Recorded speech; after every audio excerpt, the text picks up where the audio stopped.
उत्तम आचरण वाली विधवा स्त्री वेद मंत्र को ग्रहण करे और सधवा स्त्री अपने पति की अनुमति से मंत्रों को ग्रहण करे।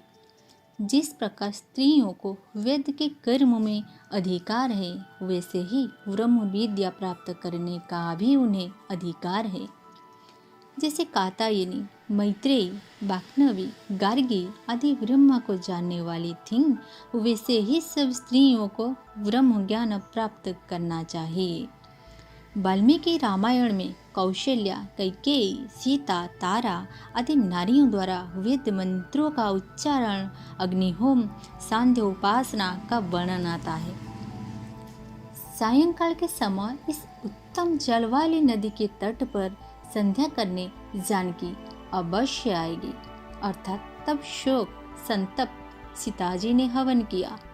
वेद मंत्र को जानने वाली कैकेयी ने सुमंत से कहा, व्रत परायण प्रसन्न मुख शुभेशी कौशल्या मंगलपूर्वक अग्निहोम कर रही थी।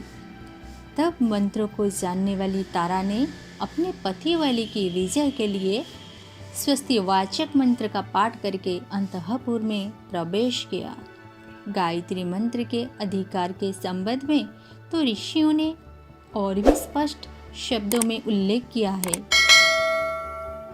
प्राचीन समय में स्त्रियों को मौंजी बंधन, वेदों का पढ़ना तथा गायत्री का उपदेश इष्ट था। यदि स्त्री के मन में पति के लिए दुर्भाग्य आए तो उस पाप का प्रायश्चित करने के साथ 108 मंत्र गायत्री के जपने से वो पवित्र होती है। इतने पर भी कोई यह कहे कि स्त्रियों का गायत्री अधिकार नहीं, तो उसे दुराग्रह या कुसंस्कारी ही कहना चाहिए। नारी पर प्रतिबंध और लांछन क्यों? गायत्री उपासना का अर्थ है कि ईश्वर को माता मानकर उसकी गोद में चढ़ना। संसार में जितने संबंध है, रिश्ते हैं, उस सब में माता का रिश्ता अधिक प्रेमपूर्ण, अधिक घनिष्ठ है। प्रभु को जिस दृष्टि से हम देखते हैं, हमारी भावना के अनुरूप वैसे ही वे प्रत्युत्तर देते हैं। जब ईश्वर की गोदी में शिव मातृ भावना के साथ चढ़ता है, तो निश्चय ही उधर से वात्सल्यपूर्ण उत्तर मिलता ही है। स्नेह, वात्सल्य, करुणा, दया, ममता, उदारता, कोमलता आदि तत्व नारी में नर की अपेक्षा स्वभावतः अधिक होते हैं। ब्रह्म का अर्थ वामांग, ब्राह्मी तत्व अधिक कोमल, आकर्षण एवं शीघ्र द्रवीभूत होने वाला है। इसलिए अनादिकाल से ऋषि लोग ईश्वर की मातृभावना के साथ उपासना करते रहे हैं और उन्होंने प्रत्येक भारतीय धर्मावलंबी को इसी सुख साध्य एवं शीघ्र सफल होने वाली साधना प्रणाली को अपनाने आदेश दिया है। गायत्री उपासना प्रत्येक भारतीय का धार्मिक नित्य कर्म है। संध्या वंदन की पद्धति से ये किया जाता हो, उसमें गायत्री का होना आवश्यक ही है। विशेष लौकिक या परलौकिक प्रयोजन के लिए विशेष रूप से गायत्री की उपासना की जाती है, पर उतना ना हो सके तो नित्य कर्म की साधना तो दैनिक कर्तव्य ही है। उसे ना करने से धार्मिक कर्तव्यों की उपेक्षा करने का दोष लगता है। कन्या और पुत्र दोनों ही माता की प्राणप्रिय संतान हैं। ईश्वर को नर और नारी दोनों दुलारे हैं। कोई भी निष्पक्ष और न्यायशील माता पिता अपने बालकों में इसीलिए भेदभाव नहीं करते हैं कि वे कन्या हैं या पुत्र हैं। ईश्वर ने धार्मिक कर्तव्यों एवं आत्मकल्याण के साधनों की नर और नारी दोनों को ही सुविधा दी है। ये समझा, ये समता, ये न्याय और निष्पक्षता की दृष्टि से उचित ही है। तर्क और प्रमाणों से सिद्ध है। इस सीधे सीधे तथ्य में कोई विघ्न डालना असंगत ही होगा। मनुष्य की समझ बड़ी विचित्र है। उसमें कभी कभी ऐसी बात भी घुस जाते हैं कि सर्वथा अनुचित एवं अनावश्यक होती हैं।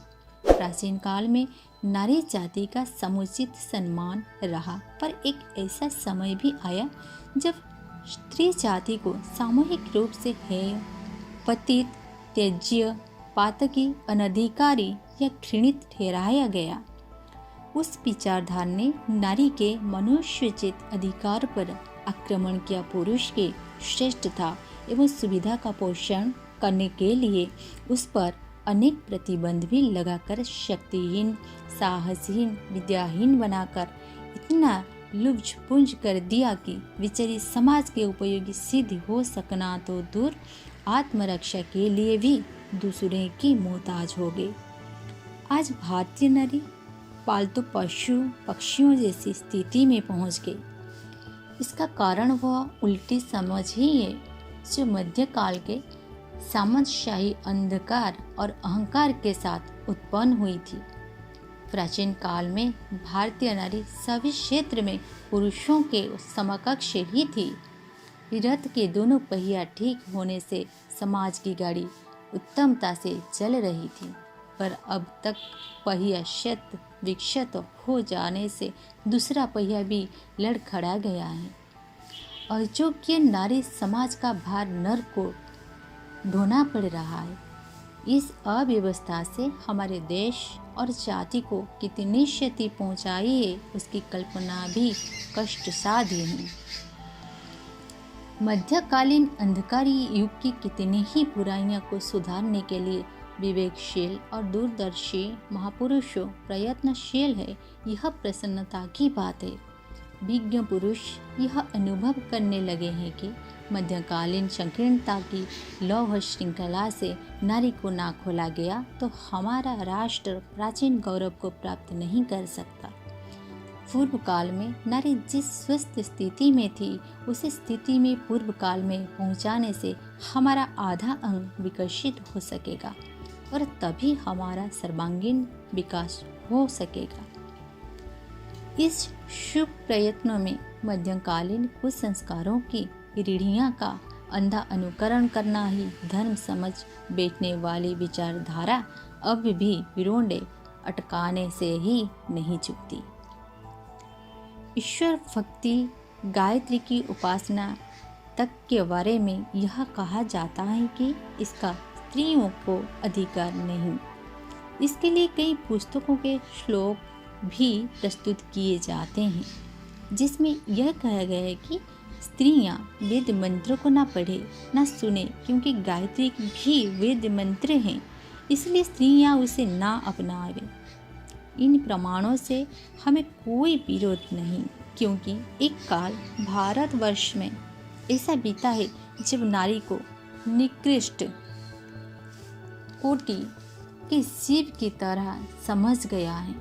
यूरोप में तो उस समय यह मान्यता थी कि घास पात की तरह स्त्रियों में आत्मा नहीं होती। यहाँ भी उनसे मिलती जुलती ही मान्यता बना ली गई, अर्थात स्त्रियों के इंद्रिय नहीं होती। ये मंत्र रहता असत्य स्वरूपिणी एवं घृणित हैं। स्त्री को ढोल, गंवार, शूद्र और पशु की तरह पीटने योग्य ठहराने वाले विचारों का यही कहना है।